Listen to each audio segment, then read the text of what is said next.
પદાવલી, બરાબર? એટલે કે બીજગણિતની પદાવલી. હવે આપણે એમાં જોવાનું છે કે તમે આવું શીખી ગયા છો? હા, ધોરણ 6 માં તમે બીજગણિત શીખી ગયા છો, બરાબર ને? થોડુંક આપણે તાજું કરીએ તો કે હવે આપણે દાખલા નંબર 1 માં જોવાનું છે. આપણો સ્વાધ્યાય છે 12.1. હવે 12.1 માં તમને એવું કહેવામાં આવ્યું છે કે નીચે આપેલી બાબતોમાં ચલ, અચલ અને ગણિતીય પ્રક્રિયાનો ઉપયોગ કરી બીજગણિતીય પદાવલી બનાવો. તો આપણે અગાઉ જોઈ ગયા કે ચલ કોને કહેવાય? જો આપણે x, y, z, p, q એટલે કે બીજી ABCD ના કોઈ પણ અક્ષરો લઈને આપણે પદાવલી જ્યારે બનાવવાની હોય, બરોબર? ઈ જે અક્ષરો આવે છે એને આપણે ચલ તરીકે ઓળખીએ છીએ, બરાબર? ત્યારબાદ આપણે જોઈએ કે પહેલો દાખલો એમ કહે છે કે y માંથી z બાદ કરો. તો કે y છે એમાંથી z ને બાદ કરવાના છે. તો હાલો એને તો ઓળખી લીધું, બરાબર? આપણે પણ છઠ્ઠામાં અભિવ્યક્તિ શીખ્યા હતા, બરાબર? કે અભિવ્યક્તિ શું સૂચવે છે, બરાબર? એટલે અહીં આપણે ઈ જ કાર્ય કરવાનું છે કે પહેલામાં કીધું છે કે y માંથી z બાદ કરો. એટલે કે આપણે y છે દાખલા નંબર 1 માં પહેલું a દ્વારા, બરાબર? એટલે આ લખ્યું છે આપણે કે y માંથી z બાદ કરો. તો અહીં આપણે y - z લખી નાખ્યું. હવે બીજું જોઈએ આપણે. બીજામાં શું કહે છે? તો કે બીજામાં એવું કહે છે x અને y ના સરવાળાના અડધા. x એ y ના સરવાળાના અડધા છે, બરાબર? એટલે x અને y છે એ કેવા છે? તો કે અડધા છે. અડધા એટલે અડધા માટે શું કહીએ આપણે? કે 1/2, બરાબર? એટલે અહીંયા લખશું આપણે કે 1/2. તો કે શું છે? તો કે x અને y છે એનો જે સરવાળો છે ઈ છે. x અને y છે એનો સરવાળો કેટલો છે? તો કે અડધો છે. ત્યારબાદ આપણે જોઈએ, આપણે આવી રીતે કરી દઈએ. ચાલો હવે ત્રીજામાં જોઈએ સંખ્યા z નો તો તે જ સંખ્યા સાથે ગુણાકાર. એટલે કે આ જે z છે એનો એ જ સંખ્યા સાથે ગુણાકાર. તો હું એવું કહી શકું કે આ z ગુણ્યા z, બરાબર? તો પણ z ગુણ્યા z એટલે કેટલા z થયા? તો કે 2z થયા.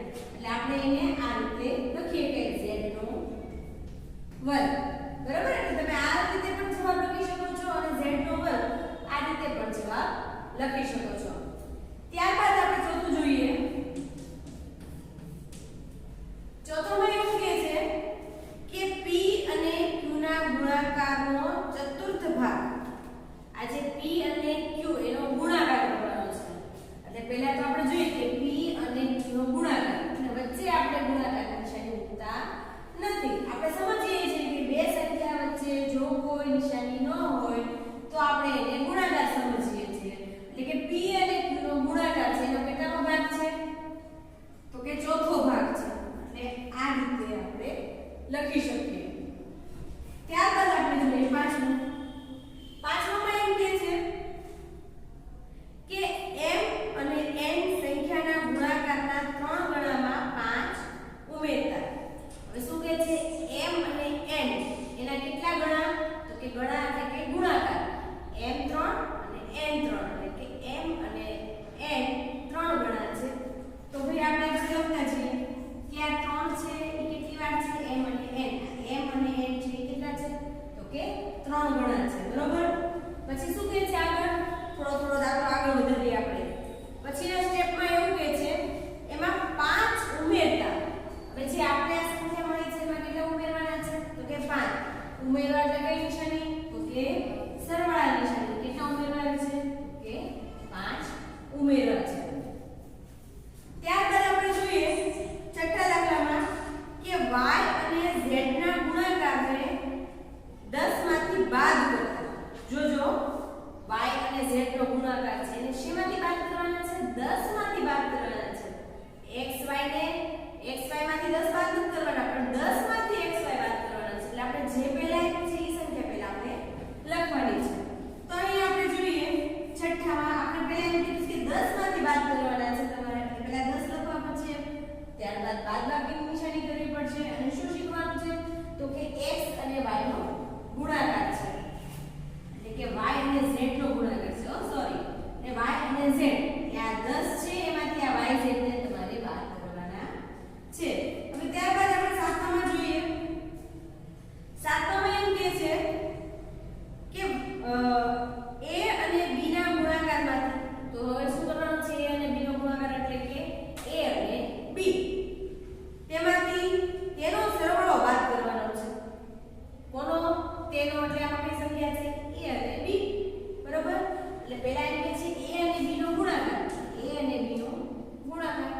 પછી શું કહે છે બાદ કરવું છે એને, તો આપણે કરશું બાદબાકી નિશાની બાદ, બરોબર. પણ શું કરવાનું છે બાદ, તો કે જે ઈ સંખ્યા આપી છે ને કઈ સંખ્યા ઈ, એટલે કે આ સંખ્યા a અને b નો સરવાળો, એટલે કે a + b, આ a b નો સરવાળો છે ઈ આ b માંથી બાદ કરવાનો છે.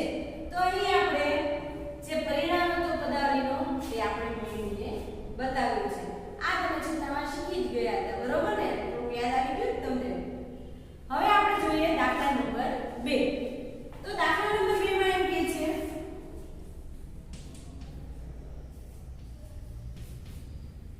દાખલા નંબર 2 છે કે નીચે આપેલી પદાવલીમાંથી પદ અને તેના અવયવ ઓળખી કાઢો અને આ પદ અને પદાવલીની જે અવયવ છે એનો એક ટ્રી ચાર્ટ બનાવવાનો છે તમારે. ટ્રી ચાર્ટ, બરોબર ને? યાદ આવ્યું? ટ્રી ચાર્ટ પાંચમામાં આવતું. તમારે અવયવ શોધીને પછી ટ્રી ચાર્ટ બનાવતા હતા ને, બસ એ જ રીતે અહીં શું કરવાનું છે તમારે, તેમાંથી પહેલા તમારે પદ ઓળખવાના છે અને ત્યારબાદ તેનો ટ્રી ચાર્ટ કરવાનો છે. તો અહીં પહેલું પદ એવું આપ્યું છે, એમાં આપ્યું છે x - 3. જો x - 3, અહીં કેટલા પદ દેખાય છે? અહીં બે પદ છે, x છે અને -3 છે. એટલે આપણે આ જે ટ્રી એટલે કે ઝાડની કેટલી ડાળી કરશું? તો કે આપણે બે ડાળી કરવાની. જો બે પદ દેખાય છે ને, એટલે આપણે બે ડાળી બનાવવાની છે. એટલે આ જે x - 3 છે એને પહેલા આપણે ત્યાં લખવાના, આપણે x - 3, બરોબર. હવે એ ડાળી બનાવવાની છે, બે પદ છે એટલે બે ડાળી બનશે. ત્યારબાદ તો કે જો આ x છે, પહેલું પદ કયું છે? x છે, એટલે મેં અહીં લખી નાખ્યું x. પછી આ કેટલું કયું પદ છે? તો કે -3 છે. જો હવે આપણે છે ને તેને એની નિશાની સાથે પકડી મૂકવાના છે. આમથી આમ એકલા નહીં મૂકી દેવાના, એની નિશાની હોય તે એ નિશાનીની સાથે લેતા જવાના છે. એટલે x - 3. હવે જો આગળની સાથે કોઈ બીજી સંખ્યાઓ નથી એટલે અહીં આપણો દાખલો પૂરો થઈ ગયો. એટલે આ પૂરાનું ટ્રી બની ગયું છે. હવે એ જ રીતે હવે આપણે b જોઈએ. ચાલો હવે b માં શું કહે છે? તો કે એમાં એમ છે 1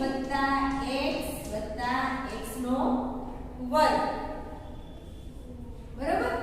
હવે આમાં તમને કેટલી પદાવલી દેખાય છે? 3 પદાવલી દેખાય. કઈ? 1 x અને x નો વર્ગ. જેટલી પદાવલી છે એટલે એની ડાળી બનાવવાની છે. એટલે આપણે 3 ડાળી બનાવશું આની. 3 ડાળી 1 2 અને 3, બરોબર. ચાલો પહેલી ડાળીમાં કેટલા છે પંક્તિને? તો કે આપણો 1 પંક્તિનો. બીજી ડાળીમાં કેટલા છે? તો કે આ x છે.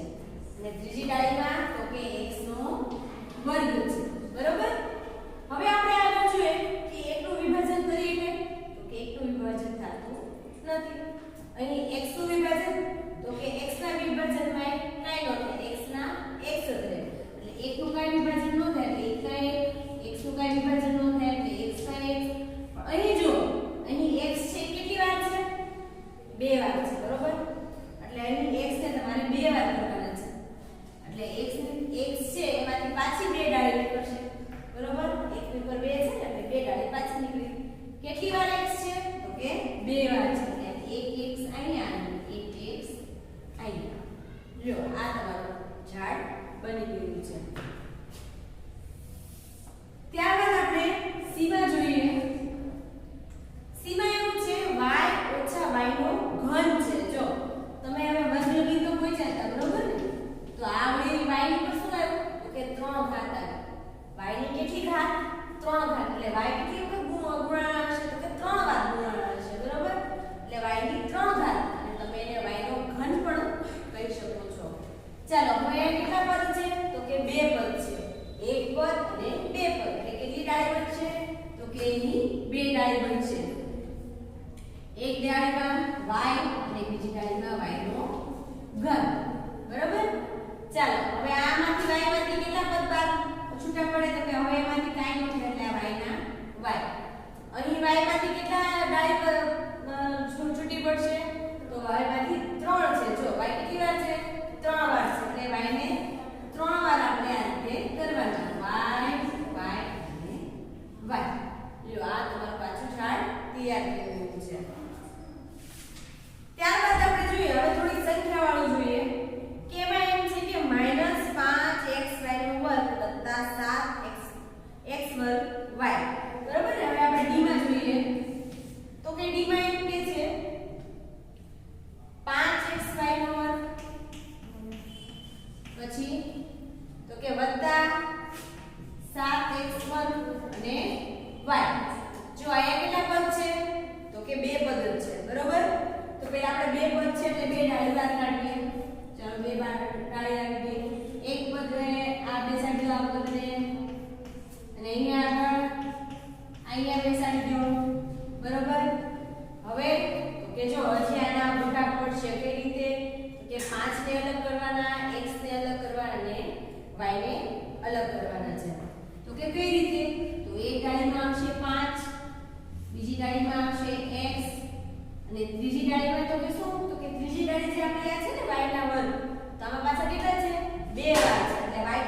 બીજામાં જો અહીંયા x કેટલી વાર છે? 2 વાર છે. એટલે આપણે 2 વાર x લખશું આ રીતે છૂટા પાડીને. અને ત્રીજા શું છે? તો કે હવે y છે. એટલે આ રીતે આપણું આ ટ્રી તૈયાર થઈ ગયું છે. હવે c છે તો હવે c ને તમે આ રીતે કરી શકશો ને, ઝાડ બનાવી શકશો, બરોબર ને? એટલે હવે આ c છે તમારે જાતે ટ્રી ઝાડ બનાવવાનું છે, બરોબર ને બાળકો? ત્યારબાદ પછી આપણે બીજો દાખલો જોઈએ. એમાં પેટામાં એમાં એવું લખ્યું છે કે નીચે આપેલી પદાવલીમાંથી પદ અને અવયવ ઓળખીને કાઢો. ચાલો હવે આપણે બાળકો હવે આપણે દાખલા 2 માં જોઈએ. અહીં તમને -4x + 5 આપેલા છે અને એમાં તમારે પદ ઓળખવાના છે અને તેના અવયવ શોધીને લખવાના છે. તો અહીં આપણે જોઈએ કે -4x + 5 આપ્યા છે, તેમાં પદ કોને કહેવાય? તો આપણે આગળ જોયું હતું કે આ -4x છે એ પદ છે અને બીજું પદ કયું છે? 5 છે. એટલે અહીં આપણે પદમાં લખશું, નિશાની સાથે લખવાનું છે, ભૂલવાનું જરાય નથી. અને 5 બરાબર, આ છે આપણા પદ. અને હવે અવયવ જોઈએ. તો આમાં અવયવ કયા આવ્યા? તો કે આપણે જો આ બધાને છૂટા પાડવાના, આપણે ટ્રીમાં કેમ છૂટા પાડતા હતા એ રીતે છૂટા પાડવાના છે. એટલે કે -4 પછી આ x અને આ 5 આ આપણા અવયવ છે, બરોબર? હવે આપણે b ને જોઈએ તો કે એમાં શું છે? તો કે -4x + 5y. તો આમાં પદ કેટલા છે? તો કે જો બે પદ દેખાય છે. તો આપણે પદમાં લખી નાખીએ કે -4x અને બીજું પદ કયું છે? તો કે 5y. હવે આપણે અવયવ લખવાના છે. તો અવયવમાં મેં તમને કીધું આપણે ટ્રીમાં છૂટું પાડતા હતા એમ છૂટા પાડી દો બધાને. તો કે -4x અને 5 અને y, બરોબર? આ આપણા અવયવ છે. હવે અહીંયા જોઈએ આપણે તો કે 5y 3y નો વર્ગ. તો અહીં કેટલા પદ છે? તો કે 2 પદ છે. કયા કયા છે? તો કે 5y અને 3y નો વર્ગ. ત્યારબાદ અવયવ જોઈએ તો અવયવ કયા કયા છે? તો કે 5 છે, y આવ્યા, 3 દેખાડા અને આ y નો વર્ગ છે. અથવા 2 વાર y પણ લખી શકો છો. હવે અહીં આપણે જોઈએ d માં તો કે એમાં કેટલા પદ દેખાય છે? 2 પદ છે, xy + 2x2y2. 2 પદ દેખાણા એટલે બંને પદ લખીએ આપણે પહેલા xy અને 2x નો વર્ગ અને y નો વર્ગ. ત્યારબાદ અવયવ લખવાના છે. તો અવયવ એટલે શું? આપણે જોયું કે જે આપણે ચલ સંખ્યાની દેખાય છે એ સંખ્યા લખવાની છે બધી આપણે y નો વર્ગ આ રીતે.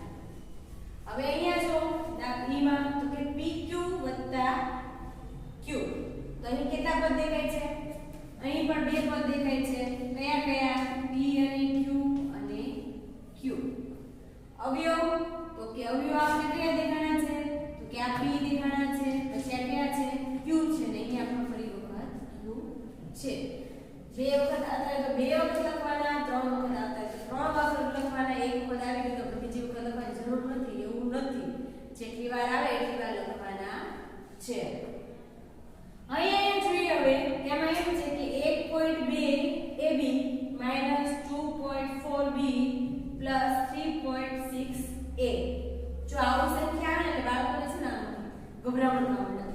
ઓહો આવી સંખ્યા આવી ગઈ તો કે આવી સંખ્યા આવે તો આપણે મૂંઝાવાનું નહીં. આપણે કેટલા પદ દેખાણા? તો કે ચાલો ગણીએ. 1 પદ, આ 2 પદ અને આ ત્રીજું પદ. કેટલા પદ થયા? 3 પદ. તો 3 પદ લખી નાખો પહેલા. 1.12 AB પછી -2.4B ને પછી શું છે? પ્લસ. તો પ્લસમાં આપણે લખતા નથી, ચાલે, કેમ કે જેને આ લખાઈ છે હોય ને આપણે પ્લસ જ સમજવાના હોય છે. 3.6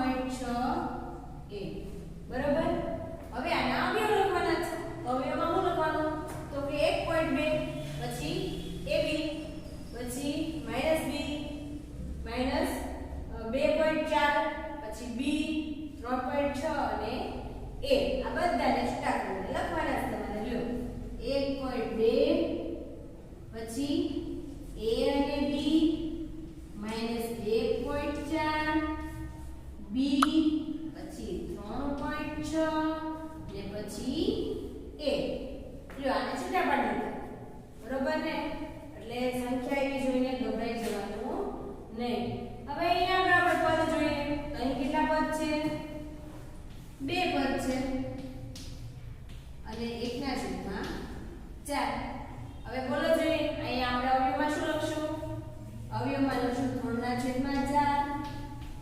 x અને x 1/4 લ્યો આપણે આપણા અવયવ મળી ગયા છે હવે આગળ એક દાખલો વધુ છે એ તમારે જાતે ગણીને એના પદ અને અવયવ લખવાના છે ત્યારબાદ આપણે દાખલા નંબર 3 માં જોઈએ તો દાખલા નંબર 3 છે એ હવે પછીના ભાગમાં આપણે જોશું આ બધા દાખલા તમારે ફરી વખત રિવિઝન કરવાના છે કઈ રીતે કરવાના છે એકવાર રફ નોટમાં લખવાના જો ભૂલ લાગે તો પાકી નોટમાં જોઈ લેવાનું એ વિશે કઈ રીતે દાખલા કરાવ્યા છે ત્યારબાદ જાતે પોતે દાખલા કરવાની તમારે કોશિશ કરવાની છે એટલે દાખલા આવડી જ છે એની તમારે રીત યાદ રાખવાની છે બરોબર ને ત્યાં સુધી દરેક બાળકોને